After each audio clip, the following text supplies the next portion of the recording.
रथयात्रा मुख्यमंत्री मोहन मांझी बड़ घोषणा। उभय सहरांचल और ग्रामांचलर समस्त सरकारी जमीरू हटिब जबरदखल। सरकारी जमीरू बेआईन दखल हटाइबाकू जिल्लापाळमानंकू निर्देश देले मुख्यमंत्री। उभय सहरांचल और ग्रामांचलरू जबरदखल हटाइबाकू मोहन मांझी निर्देश देइछंती।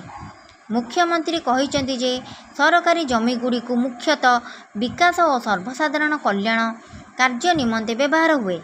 तेणु सरकारी जमी को केही जबरदखल करिपारिबे नाही। एहा बेआईन भावे गणा जाउछि। मोहन मांझी कहिछंती जबरदखल जोगु विकास बाधाप्राप्त हेउछि। तेणु ए सबु बेआईन दखल तुरंत हटाजिब आवश्यक। आउ राज्य सरकार एथिपई दृढ़ संकल्पबद्ध। दर्शक बंधु आगकू नहीं आसीबी आपण मानक पई नुआ नुआ खबर। सुस्थ रुहंतु, सतर्क रुहंतु। नमस्कार ओडिशावासी।